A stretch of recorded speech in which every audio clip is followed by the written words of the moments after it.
Good morning. I call to order the February 2024 meeting of the Governance and Policy Committee of the University of Minnesota Board of Regents. Good morning, everyone. Thank you to those of us joining via the live stream video and those attending in our boardroom here in the Twin Cities. I'll note that the first two items today on our agenda are up for review. After each discussion, I will check in, kind of see how the committee is feeling about these items. If the item is in good shape, with only a few adjustments based on our conversation, Chair Mayron and I have discussed, and she's planning to place those on the March agenda for action, since our next scheduled meeting of this committee is not until June. If the committee feels like there is more work to be done on those two items before the full board considers it, we'll definitely hold that until the June meeting. And so that's why we'll check in after each one and see where we're at. So our first agenda item today is a review of the proposed amendments to the Board of Regents policy, reservation, and delegation of authority. The proposed amendments are the result of a comprehensive review of the policy and focus primarily on the board's approval thresholds. Executive Director Brian Steeves and Associate Secretary Jason Langworthy will provide the overview. I'll remind Regents that we had some materials in our docket last time around when we discussed this in December. We have printed copies of those in front of us. Those are the comparisons of other institutions. And so Executive Director Steeves, I'll hand it over to you. All right, Madam Chair and members of the committee, we're really excited to be at this stage with this policy. The board has what I would consider maybe four foundational policies. You have your bylaws, you have your code of conduct as for members of the board, you have board operations and agenda guidelines, and you have this one. And this really sets forth most of the thresholds and delegation of authority that you're making to the president, as well as outlining the authorities you're reserving to yourself as a board. And so it really is important that we get this policy right. So today we're excited to have the culmination of your previous input and conversations and discussion, as well as conversations and discussions we've been having with the administration. This recommendation obviously comes to you from us in the board office, but it is done in consultation with and partnership with the administration, and it's our understanding that they are supportive of all the recommendations in here.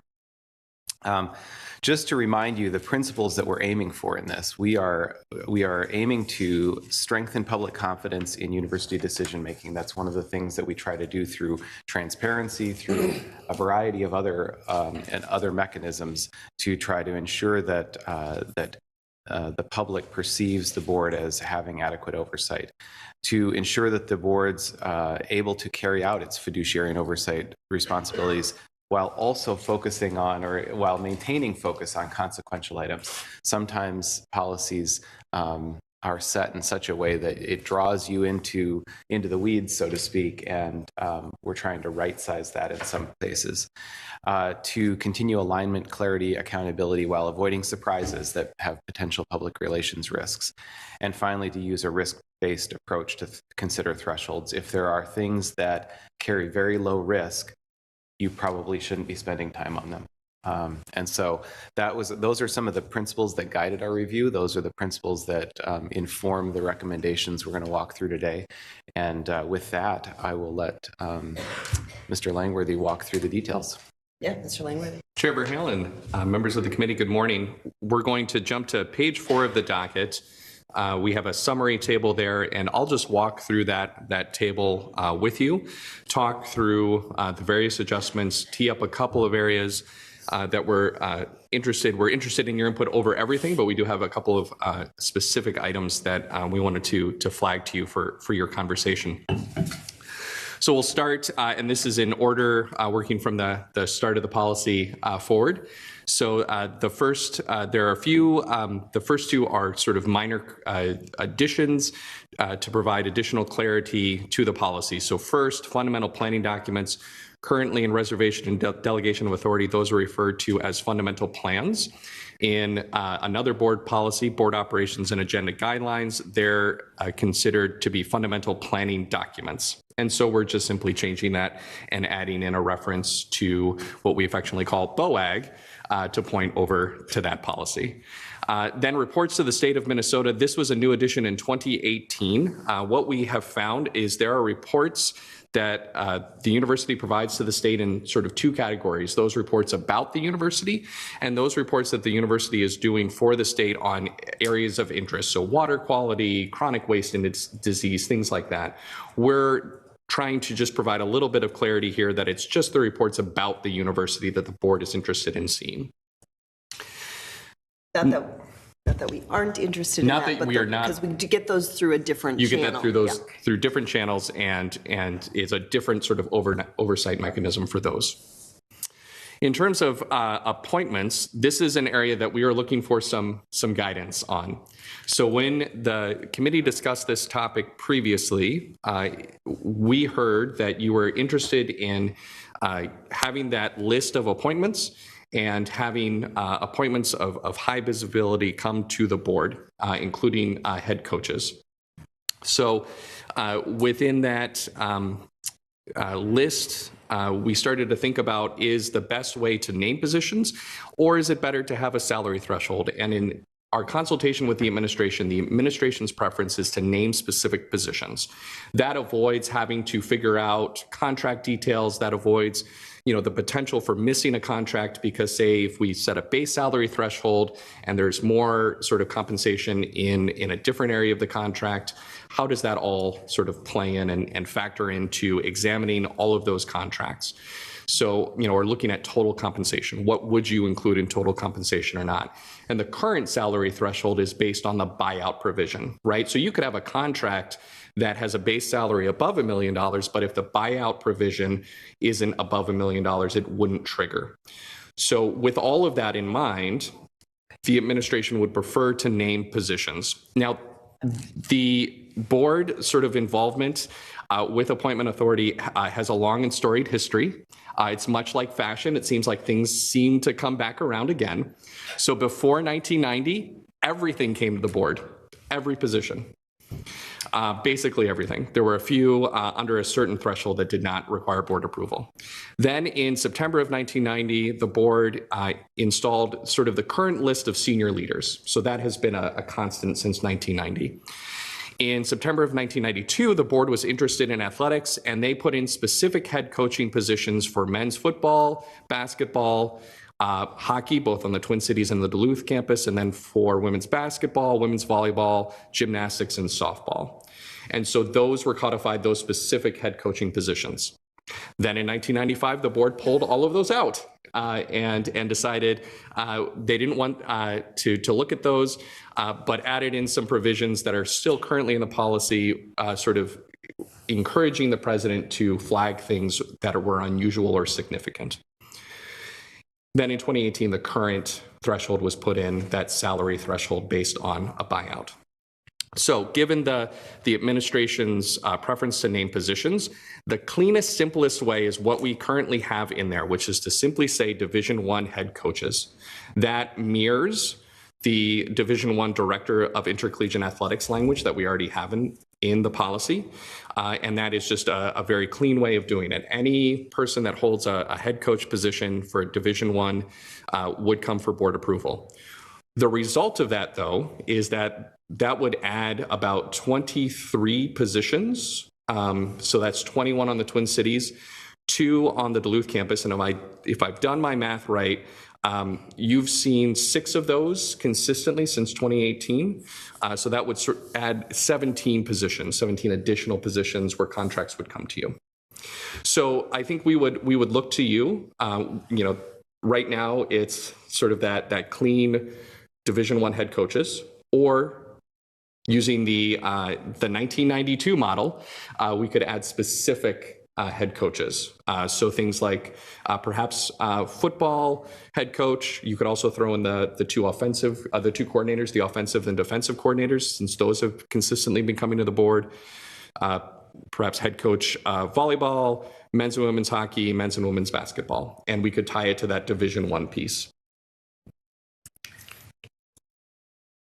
Do you want reactions now, or do you want Jason to go through everything and then take questions? I was just going to ask Mr. Langworthy if he'd prefer that we talk about each of these as we work through them, or do you want us to save all of our questions till the end? This is sort of a more of a significant, they're all significant, but this is one where we have questions. So I think it would be helpful just to pause here and take those questions. So Chair Mayron, I'll come to you, and then I think I heard you, Regent Turner.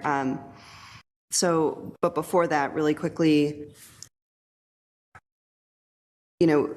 listening to the two options,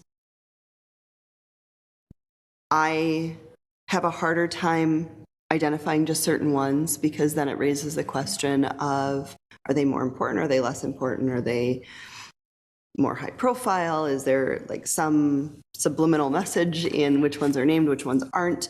But on the other side, it is a lot more contracts that would be coming to us than what come to us currently. And so Regent Mayron, Board Chair Mayron, Madam Chair Mayron.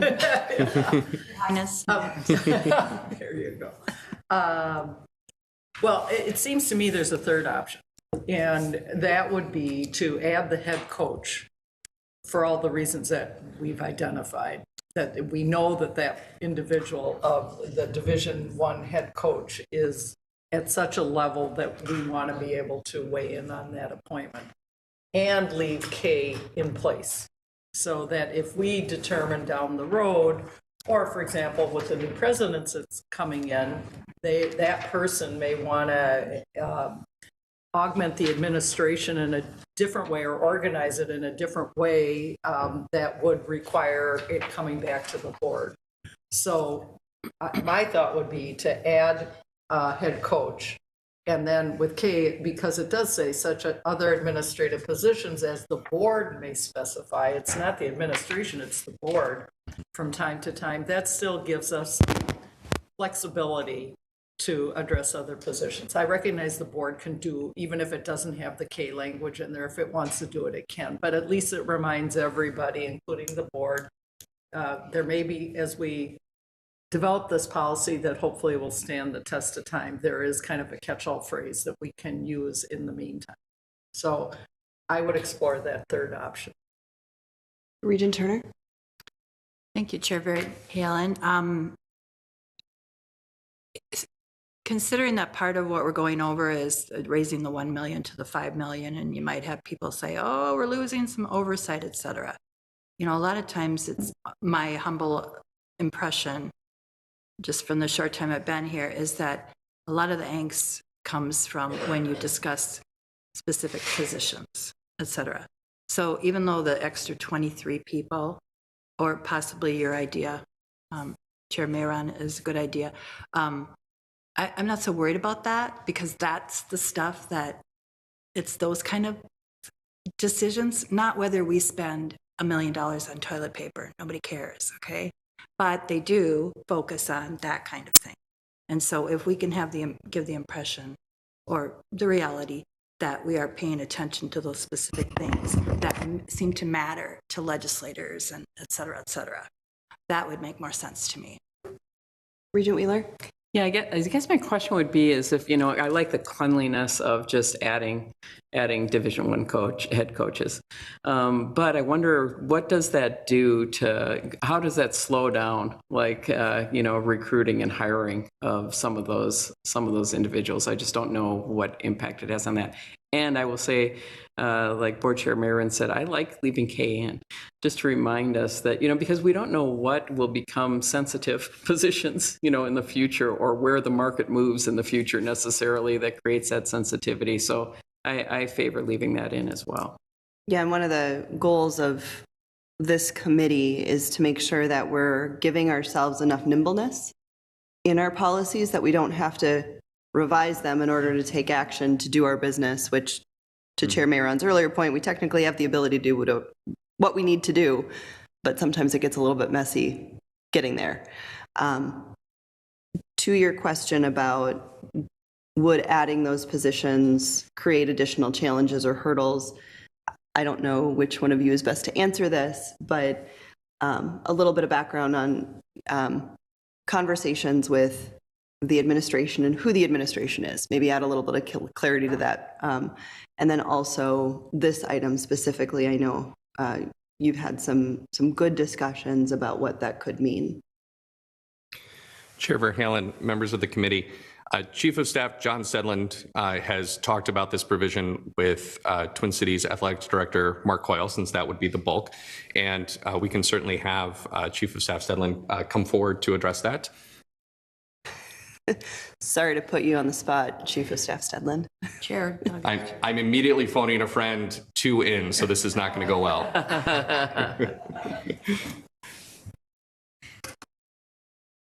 Thank you, Chair Verhalen and Regent Wheeler. To that specific question, first off, I'll say we'll make anything work. I think there's a belief that going a little bit further in terms of the number of positions is, it's manageable. There are a couple concerns, I think. Number one, the timing issue.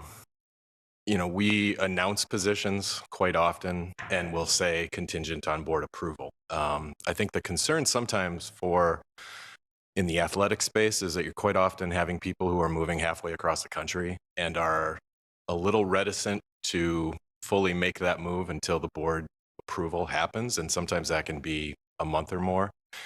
And the kind of impact as well is quite often there's multiple staff members that are affected by that as well, that have to be kind of, so if you look at 20 positions, ultimately you may be looking at 40 positions that ultimately could be affected by just that time lag at times. I wouldn't say it's something that is a massive concern, but it's an element of this that sometimes does come into play as athletics is recruiting coaches.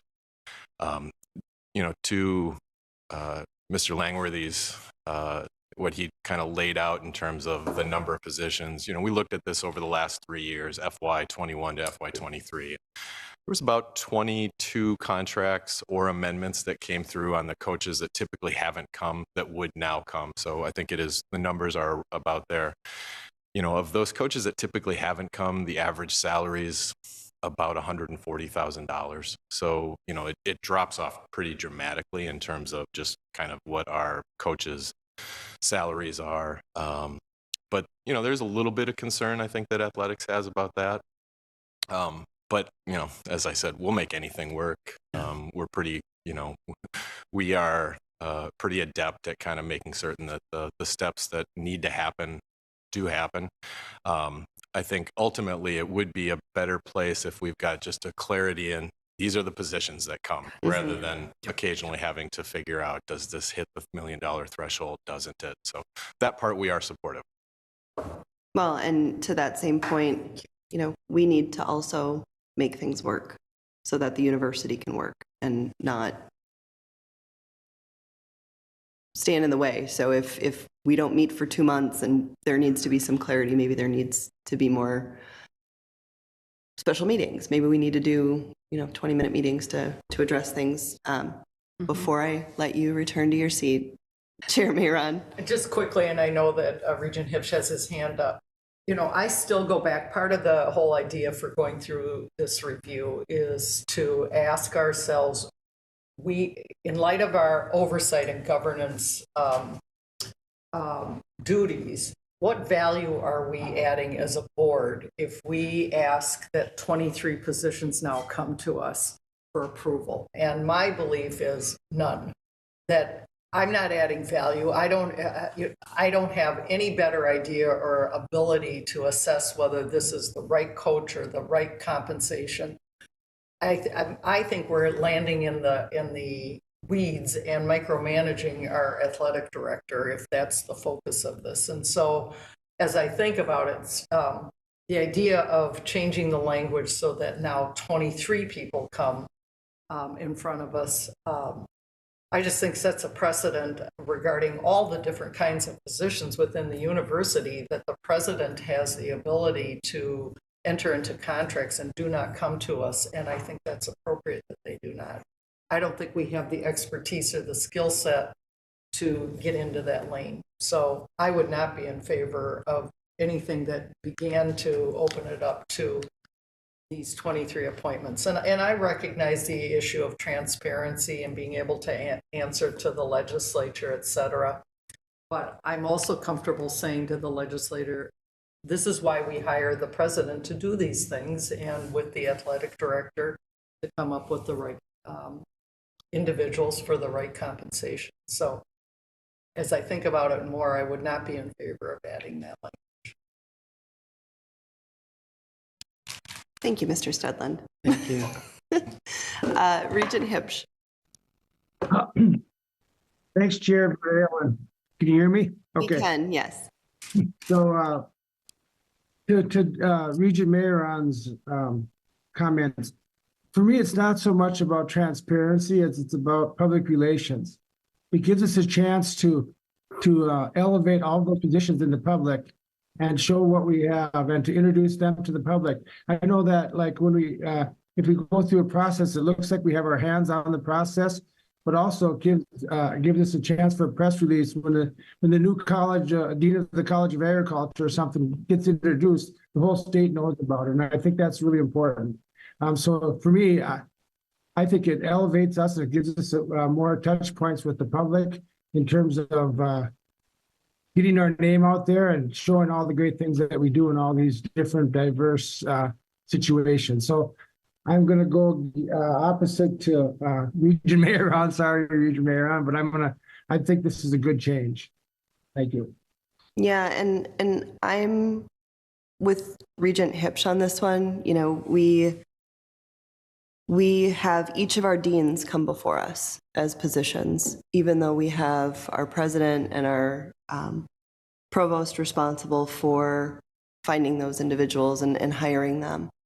And so I think that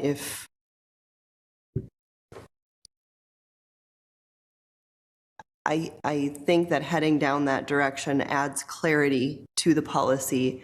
It makes it abundantly clear who all will come before us. That's where I'm sitting right now. I am fine adding old K back in, which would then be L, if I'm remembering my alphabet correctly.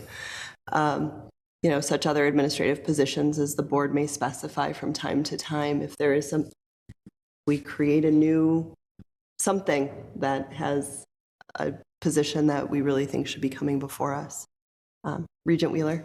Yeah, I'm sorry to create the controversy, but I'm kind of where Chair Mayeron is, because I worry about us adding value to the university and actually stopping progress. For example, we had to make a rapid change, I know, in a tennis coach last year, and to wait for a cycle of board approval for something that isn't. I wonder if a happy medium might be that those people, those who currently, and we can look at this periodically, who have high visibility sports, probably football, basketball, hockey, and just review those. And I worry about actually not adding value, not really tending to the public relations side of some of those other sports, and actually, really eliminating good candidates coming with their staffs potentially because they have to wait or feel like they're at risk. So I would propose maybe that medium.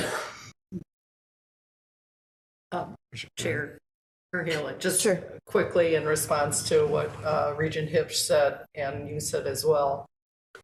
Can you adjust your mic down? Oh, sorry. Microphone. Yeah, I certainly understand the desire to get the good news out to the legislature, to the press about what we're doing, and more opportunities that we have to do that is important.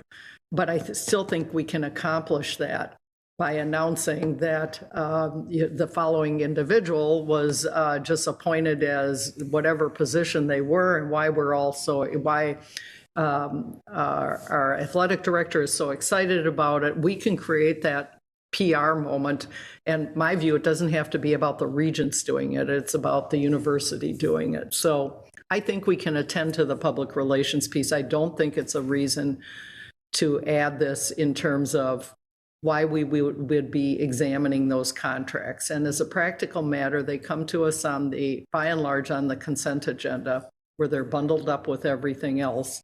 And it's only the really the ones that are very high level and that catch the attention and ask to be taken out and discussed separately. And I think that's because we all understand that in this case, our athletic director has done his job and we don't need to discuss it.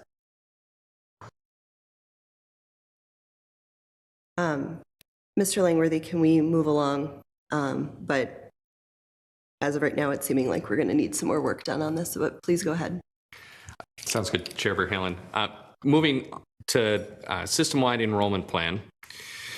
This would be a new reference in the policy. This follows precedent of when we added the system-wide strategic plan, which was slightly before the system-wide strategic plan was approved by the board, but was anticipating the use of that. And currently, the board approves campus enrollment plans. There's certainly a desire for the board to have a system-wide enrollment plan that is being developed currently. So this would simply codify that in policy, understanding that the first one will be coming soon. Then we get into the dollar thresholds, and this is where we spent quite a bit of time in the last meeting. So looking across the thresholds, I'll go through these quickly.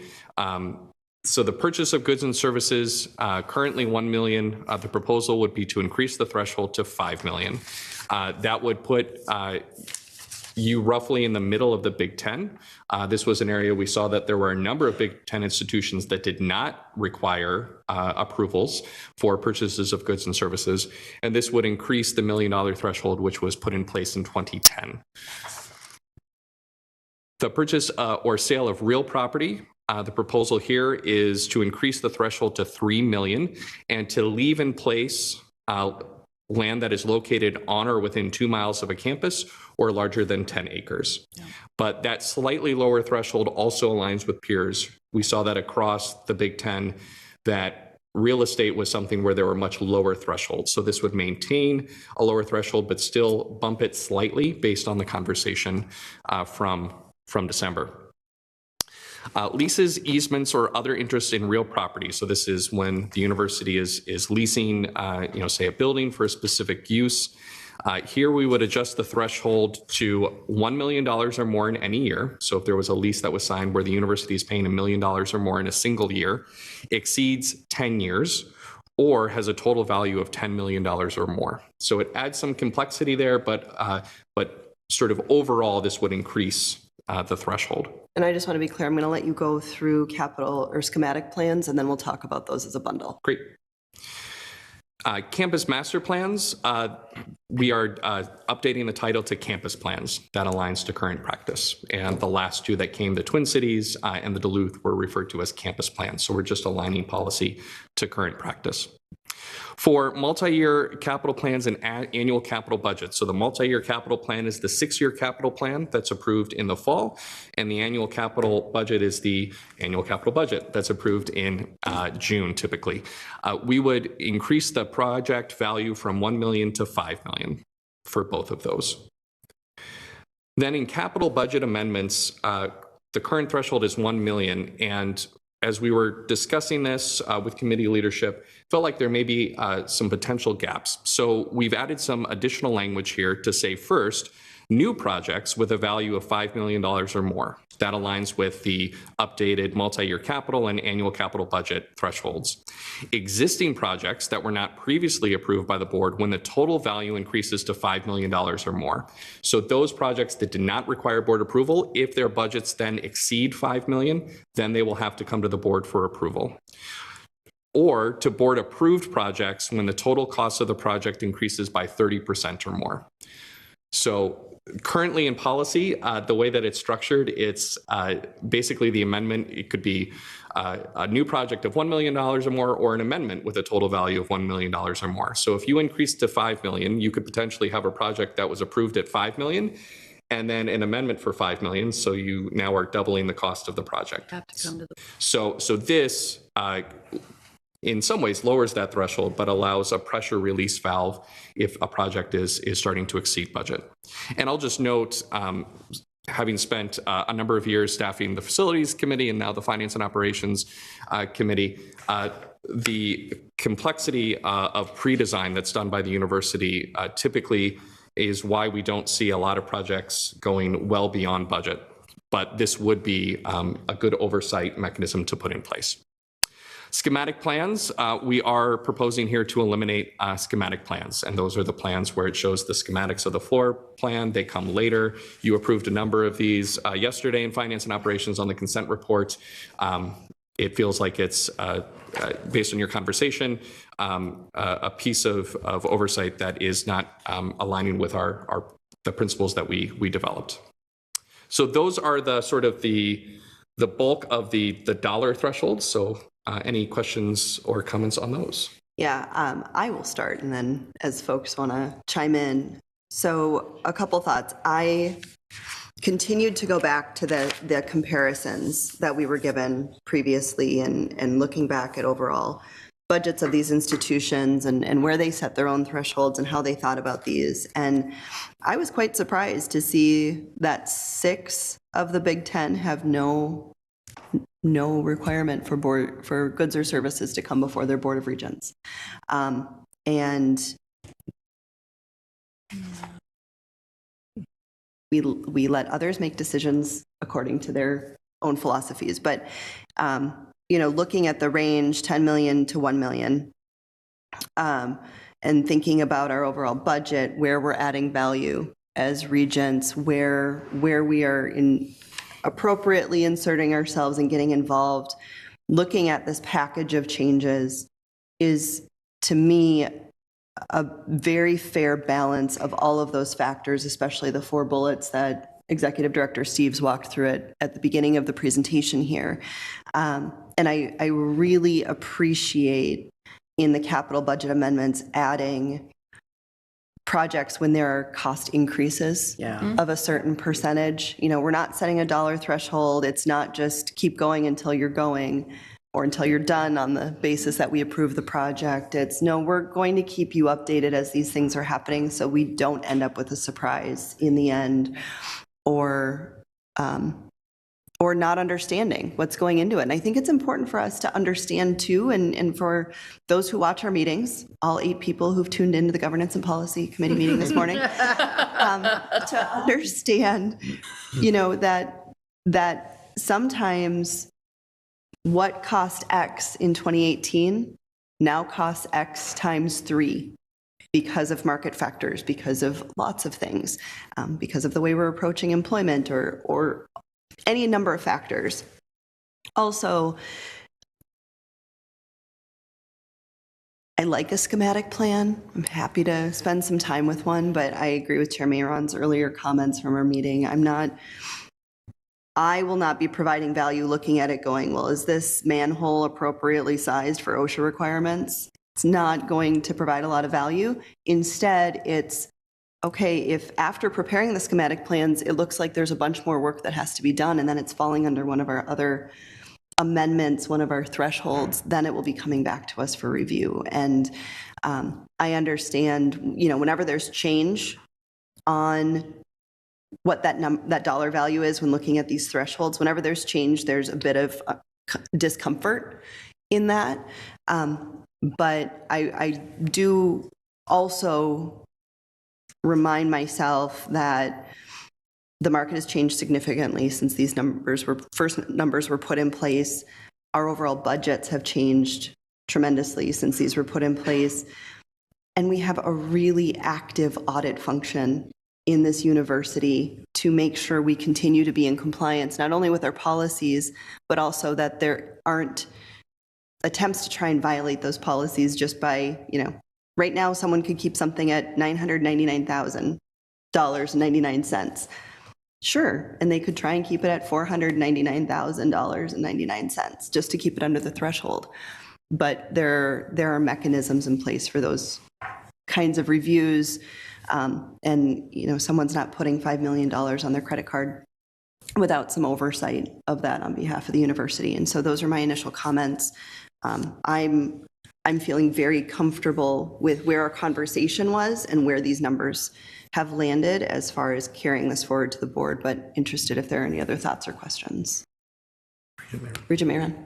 Just to clarify, on the goods and services, you made the observation that 6 of the schools that we looked at, comparators, have no, the issue of goods and services don't come before them at all, their board of trustees or board of directors for consideration. I just to make sure I understand, you're not suggesting we go there? Oh, goodness, no. Okay, all right. That sounds like, and just so I'm clear on this, for goods and services, I understand the language that we're putting in for leases and real estate. But for example, and to be honest, I think, at least since I've been on the board, the only goods and services we've questioned is the Huron contract. It's that service that was provided to the board. So in the situation that we enter into an arrangement with an independent contractor for services, and let's say it comes in at 3 million, but there are going to be stages, and then the next stage is going to be another 3 million. And in other words, it's what's happening with Huron. There was the initial contract, but we've had several amendments. At what point is there language in the proposed language that would catch that when the total amount of the contract for goods and services is apart from leases or real estate will in fact come before the board? When it's cumulative is really what you're looking at. That's a much shorthand way of saying it, more succinct. Yeah, Mr. Langworthy? Yeah, Chair Verhalen, Regent Mayron, the way that the administration interprets this provision is that Which one is it? and this is purchases of goods and services, which is Article 7, Section 7, Subdivision 6. Got it. So the board Okay. reserves to itself or to one of its committees authority to approve individual purchases of goods and services with a value, and we would amend it to $5 million or more, consistent with board policies. The way that the administration has their long interpretation is if a contract has extensions built in that are pre-negotiated, they add up the total value if all extensions were to be used. And you'll see that in the Finance and Operations Committee consent reports. It notes that, and it also notes that you're approving both the initial purchase and all subsequent purchases. Now, if it's a different contract, right, if it's a multi-stage contract, where let's say the initial term is here, and then at the end of that term, then the administration says, actually, we need some more work, and we'll go here. If it was below 5 million, right, those would be considered to be individual purchases and then not trigger that. But certainly we can have Associate Vice President Volna speak to those pieces of it, in terms of, how that would be handled administratively. But at least the way that the policy is currently interpreted, it's looking at the cumulative value of the contract, and if there are extensions, if all of those extensions were used. So if I can follow up, I'm just wondering, when it came to capital budget amendments, we picked up in subdivision 8, basically what happens when there are amendments that now take it over the threshold. We're explicit there. We've developed explicit language. I'm thinking it would be important to have some explicit language, whether it addresses all of these thresholds, that in the event that with amendments or changes or whatever, the cumulative value exceeds the threshold that's stated here, then it will come before the board. So that would pick up, so we're not relying on practice and history and people's memory, but in fact, it's codified in our policy. And that seems like a pretty straightforward addition, but I see AVP Volna has made his way up to us. All right, thank you. And so I will turn the floor over to you. Chair Verhalen, thank you very much. Regent Mayron, you raise a good point. And as a matter of practice, we pay attention to that as we are tracking what has to go to the board and what has gone to the board in the past. I believe that we already, well, so first of all, if you look at the language that you get in your docket, it always says for an estimated amount. And that's because in many cases, particularly for professional services, you're not 100% sure of exactly how long it will take to do the work and ultimately how much it will cost. So we really do try and do our best job to estimate what it will cost to put in front of you, but there's always a chance there could be some margin. And we typically do use a very small 3% or something like that within that estimated range. So we're not coming back and asking you to approve another $25,000 on, let's say, a $16 million professional services contract. I'm just making this up or whatever. If you wanted to codify that and say, we'd like it to be X, or we'd like a little bit more precision, we can certainly do that, because like I say, we already do it. And quite honestly, we're so excited about seeing fewer come to you that that won't add much administrative burden. And just so there's no opportunity to misconstrue what you just said about we're excited about fewer coming to you. It is certainly not an attempt to obfuscate anything. It is purely, I can appreciate, and I think we can all appreciate, how much work goes into preparing the docket materials every time something's coming before us, because it is not just attach it to the board book and send it. It is attach it to the board book, provide a summary, everyone gets briefed on it. And so that is really the context in which you made that comment. At least that is my interpretation based on our prior conversations. Yes, absolutely, Chair Verhalen. And quite frankly, one of you mentioned earlier how striking the data was about where we land in the Big Ten, and we also included some other non-Big Ten schools. It's been a while since we looked at that, and when we looked at that, it was very striking to us as well. How many schools have sort of landed where you're talking about going, which is kind of what materiality constitutes adding value without giving up your oversight responsibilities. And so that's really, for me, a part of it as well, to see you going through that conversation and landing in a really good spot. So thank you. Yep. Regent Hipsch. Before I let you go, AVP Volna, I want to make sure his question's not for you. Thank you. Thanks, Regent Verhalen. Since Vice President Volna is up at the podium, I really like this thresholds for the most part. I like them all. I just have a question on the leases portion. Is 10 years too long and 10 million too much? Because that's theoretically you could lease a scoreboard, for 9 years and 900,000 a year, and if we don't give approval, so you could go around the board on that. I'm just wondering what the thoughts are. That seems a little bit long and could obligate us for a long, with some of these long leases. That's my only question. I like the rest of the changes, so. So Chair Haaland and Regent Hipsch, I have two comments to that. First one is the threshold applies to real estate leases. Right. Your example of a scoreboard, we would treat, for purposes of bringing to the board, as a purchase/lease of a piece of equipment, goods and services. So regardless of the term of the lease on a scoreboard or an MRI or anything else like that, you would see it as a purchase of goods or services if it met the threshold. Lease versus buy is just how you're financing goods and services.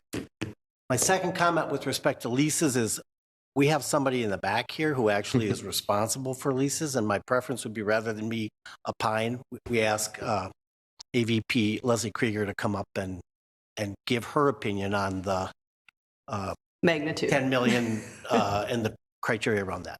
Sure. Thank you so much, AVP Volna. AVP Krieger, if you wouldn't mind, while you're on your way up here, it is $1 million in any year if it exceeds a 10-year commitment to real estate, or the total value is 10 million. So even if the first, let's say 3 years are under $1 million, but there are escalators in there, and the whole thing ends up totaling to a $10 million commitment by the university, it would fall under this policy. So please, Ms. Krieger. Chair Verhalen and Regent Hipsch, thank you. I think it is entirely appropriate for you to maintain the same level of consistency with the $5 million versus the $10 million for that threshold, in terms of when I think about leases and I think about kind of what we're committing the university to. If you have a $5 million threshold for purchases of goods and services or for capital budget amendments, and that's your threshold, $5 million for leases makes a lot of sense as well for the total value of the lease, because we think about it in terms of what is that risk to the university and what is that threat, that total commitment that we are making on behalf of the university. I would say that I would also think from a clarification standpoint on that $1 million in any given year, where we do hit some of those thresholds is when we're making tenant improvement projects. And so we may have a tenant improvement project that might exceed that $1 million. Sometimes they're amortized over the entire term of the lease, which would then get into that overall threshold, versus sometimes we pay for them up front. And so we would hit that $1 million more frequently in that 1 year time period. And so when you're looking at a tenant improvement project, you don't look at that as a capital because it's rolled into the term of the lease and the lease payments, if I'm understanding. Chair Verheugen, that is correct. And so we do not treat that as a capital budget amendment. We treat that as a real estate transaction. And so one option would be to then include that as to clarify that language and to say the $1 million for rent Exclusive, for the year. Yeah. And then the $5 million threshold then is really would cover that tenant improvement project in terms of that overall commitment. Yeah. So that we're really thinking about it from a consistency standpoint in terms of that $5 million, again, wanting to be consistent with what that direction is that you've been just discussing in terms of what's that materiality for the Board of Regents. Thank you very much. I appreciate that input, and I have no objection to including either of those as we go forward. To keep things moving along, are there any objections with where we're at right now? I'm seeing heads shake. So, all right, we have 3 more categories left, so I'll let you run through those, Yes. and then we'll talk briefly and So close this out. these are HR related. The first are retirement plan updates. There are amendments to the university's retirement plans that are needed for federally mandated changes. We don't have a choice. So the adjustment here would be to authorize the administration to make those federally mandated changes. They would then report those to you after they've done so, but basically they can make those changes when required by the federal government. The individually negotiated employment agreements and significant amendments. So this is later in the policy where we pick up the current language. Based on the previous conversation, this is where we are proposing to eliminate this language. Then in employee agreements and severance agreements, this goes to sort of letter K. And the idea here is to add currently individually negotiated employee severance agreements that of unusual importance or significance would require board approval. This is similar to other catch-all language that is earlier in this policy, where basically it's a way for the board, the president, the administration to say, this is creating an issue where there is some unusualness, or this is really significant. Maybe we should bring this, right? Or maybe it's board leadership saying to the president, you've just created a new special advisor for health sciences or marching band strategy, whatever you're looking for. And those are really essential positions. And we think that, those need to come for board approval. So that could certainly fall under K, but K feels more like the board needs to act first. This would be a more proactive approach. And so we would just drop in agreements or severance agreements into this language. Finally, moving into Article 2, which is where the delegation of authority section happens. This is an adjustment to the language around the chief auditor. This was adjusted by the Audit and Compliance Committee to the Office of Internal Audit Charter earlier this fall. It's basically just to change serve to participate so that the chief auditor may participate on the president's cabinet. So that's just to align to that. And with that, those are the adjustments. And we certainly any additional questions on those, and appreciate the conversation, and we'll work with our administrative colleagues to start making those adjustments based on today's conversation. Thank you, Mr. Langworthy. I appreciate the overview of each of these, because to me, these last 4 are really about cohesiveness and comprehensiveness of the policy as a whole versus trying to look at each thing individually. Especially as we look at, the individually negotiated employment agreements and significant amendments to eliminate that, because of the conversation we just had about the appointments section, Article 1, Section 4, Subdivision 1, and how we can add the L language in there, which allows us to bring forward anything that we think needs to come forward. It creates a very clear pathway for those in the university to know what comes before us or what we might ask to come before us without creating kind of a decision tree that they almost have to walk through to decide, is this something that comes before the board, and creates confusion in that sense. And so as to these 4 items, is there any discussion, Chair Mayron? Yes, the only one that I'm focusing on is section 11 subdivision. It would become subdivision 4. The language, the board reserves to itself or one of its committees authority to review individually negotiated employee agreements or severance agreements of unusual importance or significance. And in looking at that language, I'm not quite sure what we're reserving to ourselves. The language in the other delegation of authority sections talk about we are reserving to ourselves the authority to make a decision. I don't understand what we're reserving here for ourselves when we talk about authority to review these individually negotiated employment agreements or severance agreements. Is that after it's been adopted or before it's adopted? And employee agreements, to me, so I'm not getting what we're reserving to ourselves, because, and I recognize that language about review individually negotiated, it was employee severance agreements of unusual importance or significance. That language is already there, but as I look at it, I don't understand what our authority is and when it kicks in. Mr. Langworthy? Chair Verhalen, Regent Mayron, I think that's a fair point. We could certainly change it authority to approve.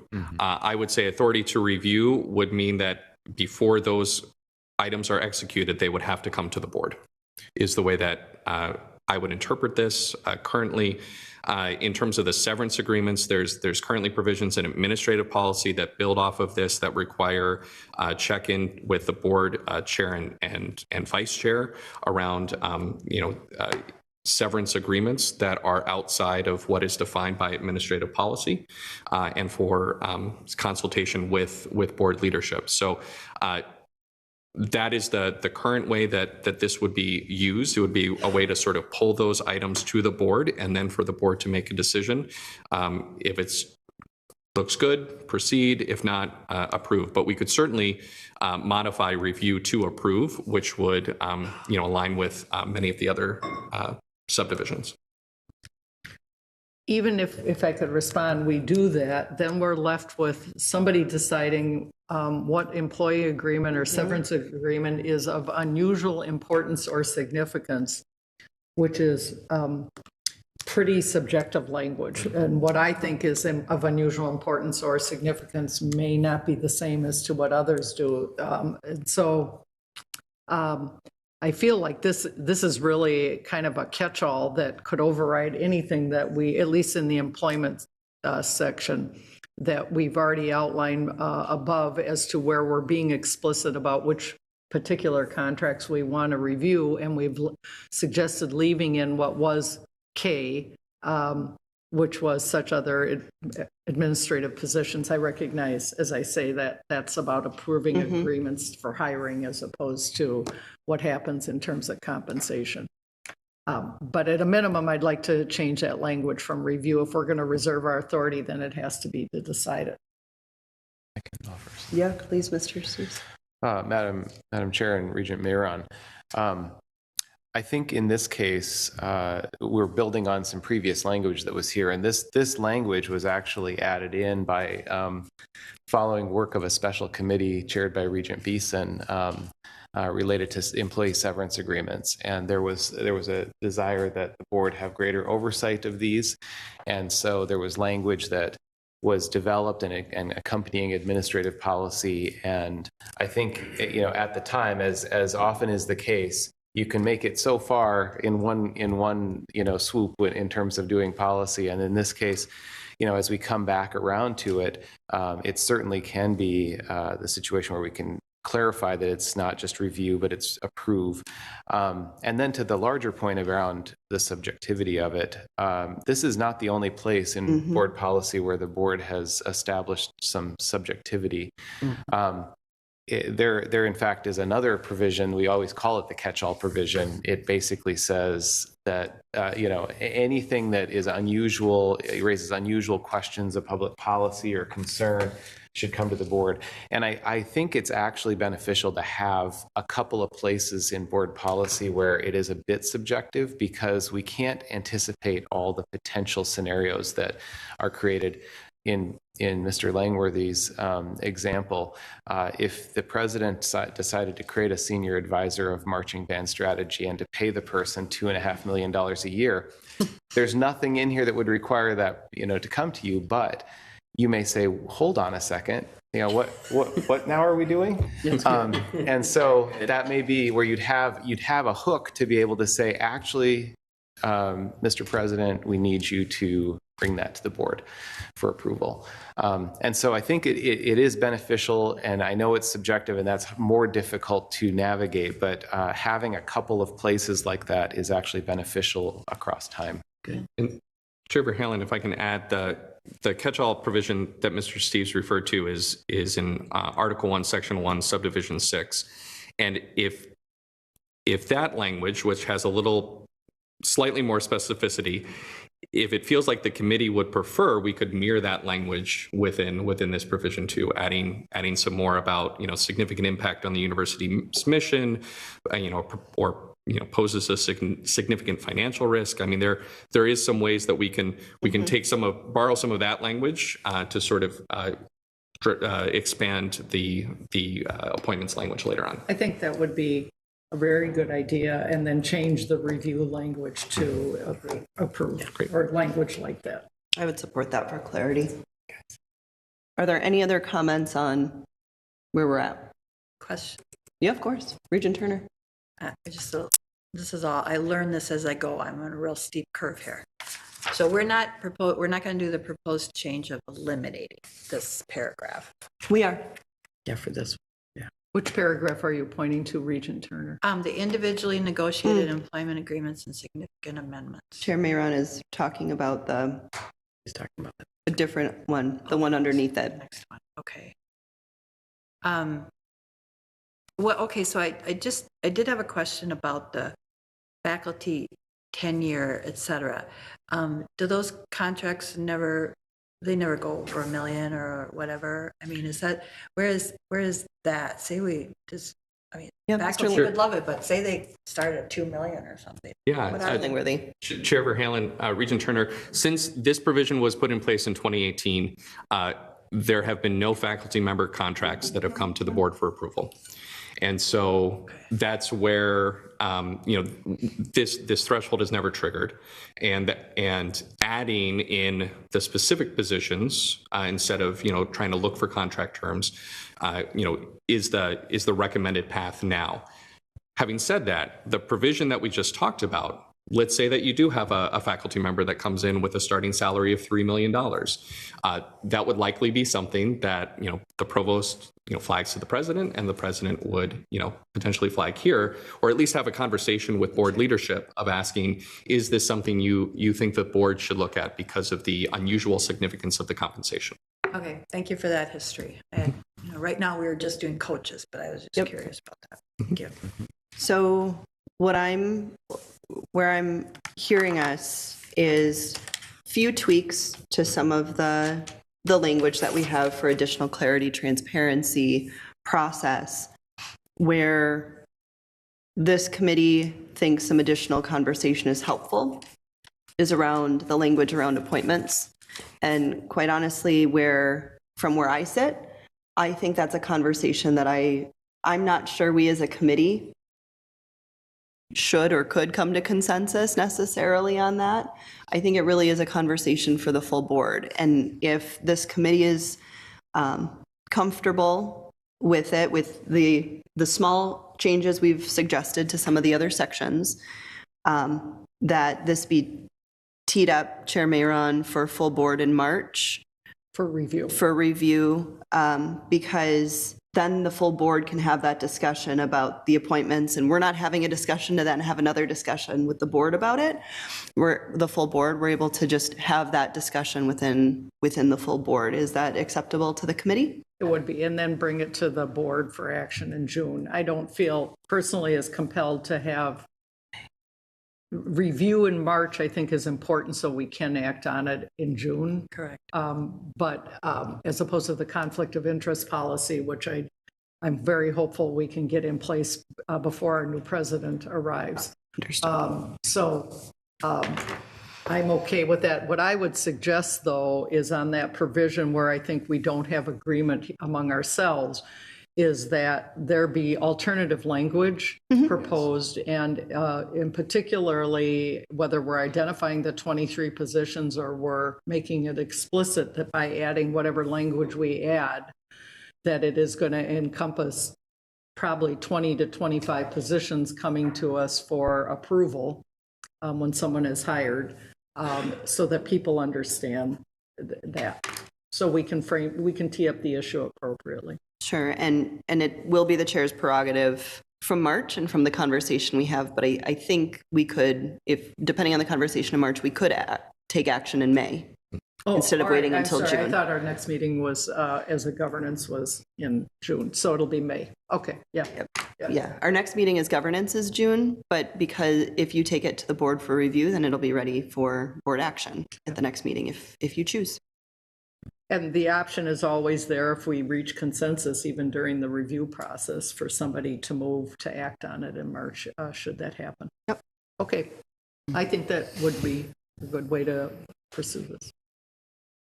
Regent Wheeler? Yeah, thanks, Chair Verhalen. Just a quick clarity on the leases. We're one of the tweaks is adopting the language that was proposed. That is what I Okay. heard from this committee. Thank you. Is that we supported what AVP Krieger suggested. Exactly. Thank you. Yep. All right, so our next item to review are the proposed amendments to the board. First, thank you so much for that conversation. Thank you to staff for all of the work you've done and background conversation. So our next item is to review the proposed amendments to the Board of Regents policy institutional conflicts of interest. Related to presidential conflicts of interest, the proposed off-cycle amendments are the result of committee feedback from the December 2023 meeting, and so Associate Secretary Langworthy, take us away. Chair Verhalen, members of the committee, we'll turn to page 18 of the docket. We talked through the structure last month in December, and based on your feedback, we've made a couple of tweaks to that. So I'll talk through that first. I'll also note that there are a few other corrections, changes within the policy that I'll highlight briefly, but we'll start with the Presidential Conflict Review Panel. So as we discussed in December, the purpose here would be to create an independent presidential conflict review panel that would be formed when there is need to review a presidential conflict of interest. And that is an institutional conflict of interest. The panel would be appointed by the board chair and meet as needed. This wouldn't be a standing provision. This would be a provision where the president, indicates to board leadership that they have a potential conflict, then this review panel clicks into place. In terms of membership, this is where we made a change. So currently, the membership would be appointed by the board chair. It would be one regent serving as the chair, an additional regent, the chief auditor, and this was a change. The original structure we had last month had the chief compliance officer, so we swapped the chief compliance officer to the chief auditor. Since the chief auditor reports to the board, the chief compliance officer reports to the president, so we flipped those two for that expertise. And then the chair of the Senate Consultative Committee. This aligns with other places in board policy where there are items that need to come forward to the board with a recommendation, things like presidential building namings or Regents Awards, other places where the chair of the Senate Consultative Committee is engaged in that work. It also highlights our long tradition of shared governance, and traditionally the chair of the Senate Consultative Committee is also the chair of the Faculty Consultative Committee. So this is a tenured faculty member that is more insulated from, not a direct report to the president, but has that experience of being within the institution. And then finally, the final member would be a member of the community appointed by the board chair.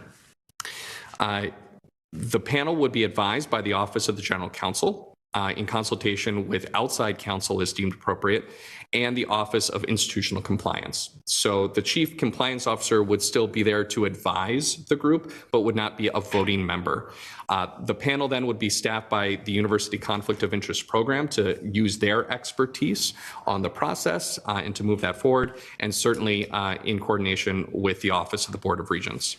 In terms of the procedure, the Presidential Conflict Review Panel would be guided by Section 3 of the policy, which are the guiding principles of the policy that lay out what should be done in addressing institutional conflicts of interest, as well as a additional language there in terms of taking into account when recommending a conflict management plan, fiduciary duties of loyalty and commitment, actual and perceived conflicts of interest, and other public responsibilities of the board and president.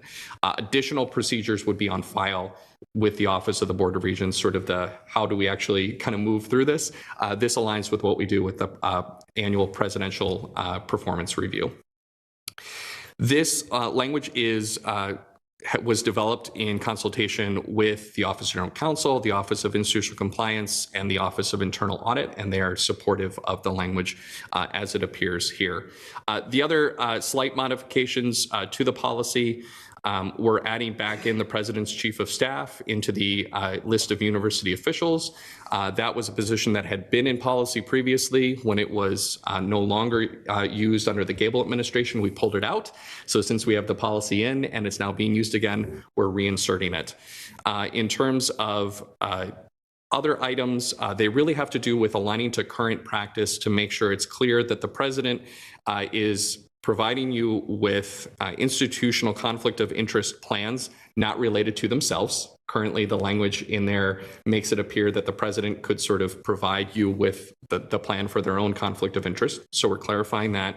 And then on university officials for annual financial disclosures, the current process there is for the president, general counsel, and executive director and corporate secretary, along with the chief auditor, to provide their financial disclosures to the board chair for approval, not to the president. The language in here currently is unclear about that. So again, we're just adding some clarification to align to current practice. And with that, Chair Verhalen, we're happy to take any questions or comments that the committee might have. Great. Regent Mayron and then Regent Turner.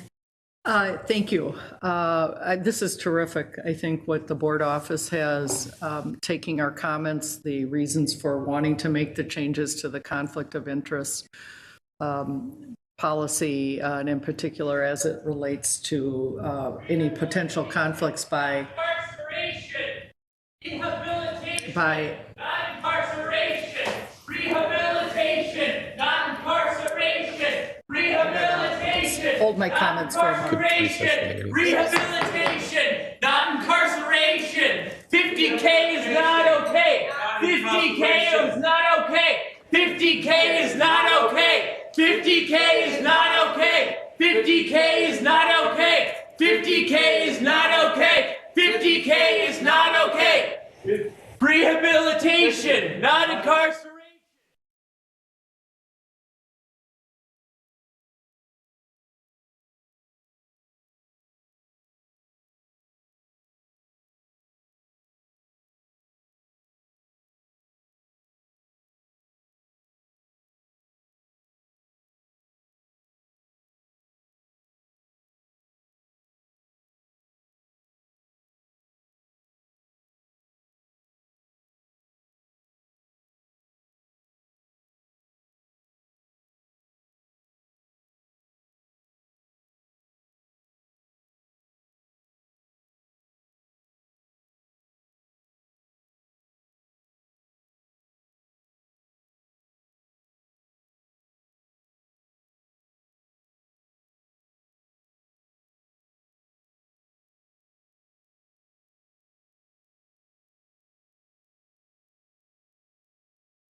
I think we were with Regent Mayron, but I was looking for a reminder of where we were.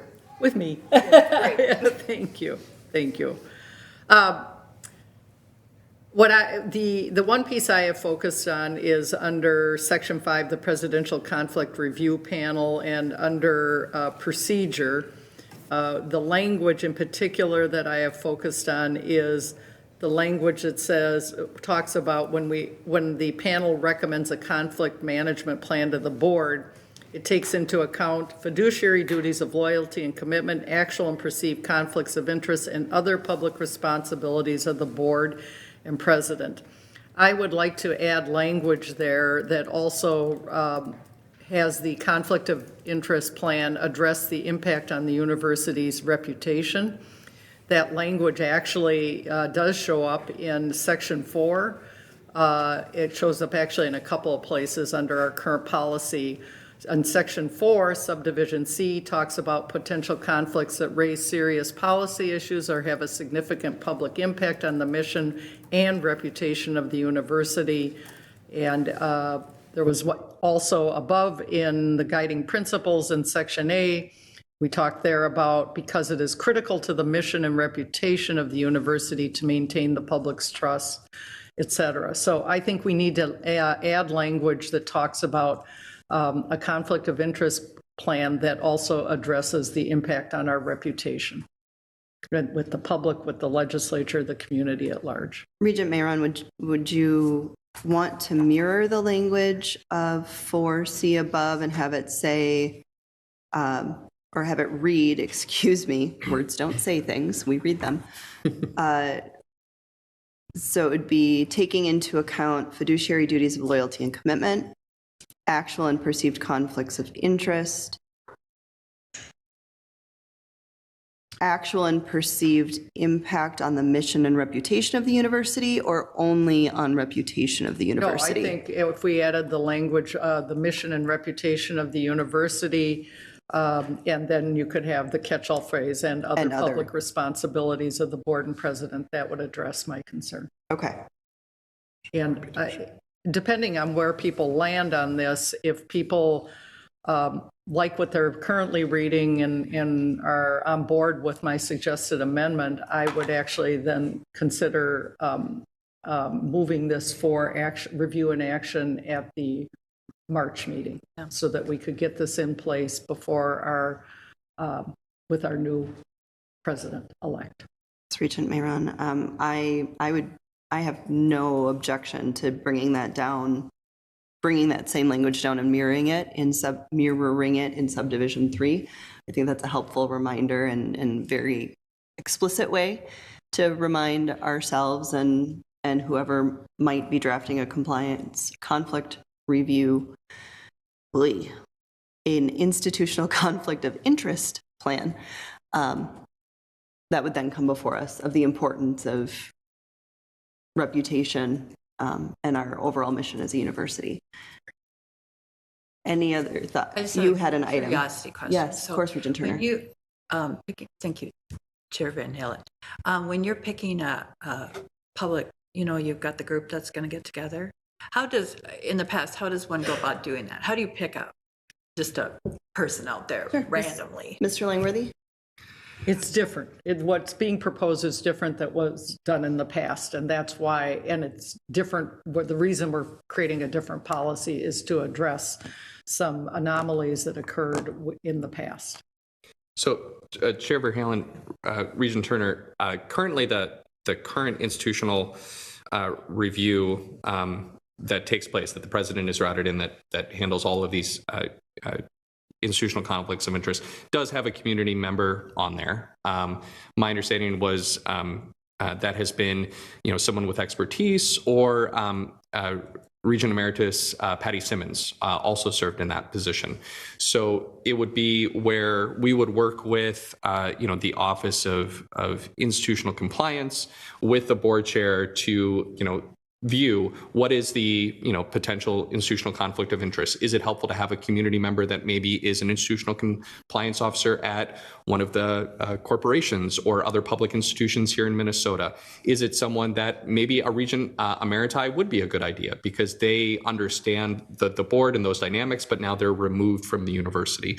So we would work to identify some options, and then ultimately the board chair would make that appointment. But again, it's a case-by-case basis, which provides that flexibility of, maybe it's a specific institutional conflict of interest. So, there's someone with connections to the university that is an expert in that space. That would be great to have that community member on the panel. Thank you. I appreciate all the instruction. Seriously. I was going to say, the other reason for treating the president differently is that the conflict of interest panel that's in place to address other conflicts, there are individuals on that panel, and it's a panel that sits for a period of time that report directly to the president. And so having those people, asking them to make decisions about their boss, is a heavy lift that we didn't think was appropriate anymore. And this gives then the chair, in consultation with them, a way to tailor make it to the particular issue that the president is presenting to us with respect to a potential conflict. Anything else? All right. Well, I know this was a lot of work on top of everything else we were asking OBR to do, and so really appreciate what has gone in. But beyond the discussion around adding that language to mirror subdivision 3C down below and subdivision 4, it sounds like this committee is comfortable and supportive of Chair Mayer on advancing this item in the March agenda with the full board for potentially for action. And that will be, well, I guess it'd be review, and then upon a motion, we could do review and action. Right. Yes. Or I'd like to propose, if we can, that it be noticed up for review and action. Yes. So that we can, and if people don't want to, when we get there and people are pushing back or have other changes, we won't act on it. But alert them that we are going to try to do both at the same meeting. Any objection to that from this committee? No. All right. Thank you very much. So our third item today is to discuss next steps for considering the board's committee structure. Executive Director Steves and Associate Secretary Langworthy are going to summarize our discussions to date, outline some interim approaches, and then provide us with a tentative timeline on how we're going to carry this forward. So Executive Director Steves, would you like to start? Before you begin, can I just make a suggestion? I'm very cognizant of the time here. And, we've all had the opportunity to review the materials, and I would suggest, unless there's certain things that either of you feel you need to highlight, walking us through this again probably doesn't make sense in light of what we have a very robust agenda for the board. Is there any objection to not having Executive Director Steves read us the materials they gave us a week ago? It's amazing. All right. So from a general standpoint, we are in a good place to continue. And I think, maybe Executive Director Steves, the one thing that would be helpful is just to talk through very generally our next steps and where we're going. And maybe the timeline is maybe the best slide to look at for those purposes. Thank you. I'll certainly just share that we feel like we've had some very productive conversations, and we've absolutely captured some key themes from this committee, Madam Chair and members. And we are recommending that we take a little bit more time. That seems to be one of the things we've heard from this committee. And so you'll see this updated timeline slide that we're suggesting in July that we evaluate this current committee. We'll have then had the special committees in place for an entire year. And we can evaluate that. We can also at that point consult with the new president to see if there are initiatives, priorities, or thoughts that might reshape a little bit of your thinking around some of the committee structure. and process, and then we would determine some kind of a timeline for implementation. We would spend then the fall designing that structure and working to create the policy language that would be needed.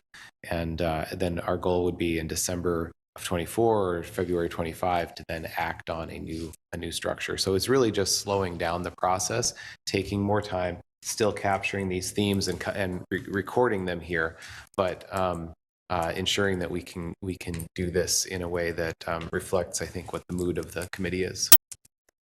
Is there any discussion on this? All right. So that brings us to our final topic, information items. Executive Director Steves, if you would please proceed again succinctly. Madam Chair, this is just recording for kind of completeness of record keeping that this committee was referred by the full board a motion or a resolution related to public comment. And part of the board's motion was that the committee consider it after conclusion of the board's current virtual forum pilot project. And so we are noting that here. It is fully our intent that when that pilot project is concluded, that we will take this up, and then we will the committee can consider what it wants to do next with it. All right. Any discussion? All right. There being no additional business before this committee, we stand adjourned, and the full board will convene in 15 minutes. 15 minutes. All right. Thank you.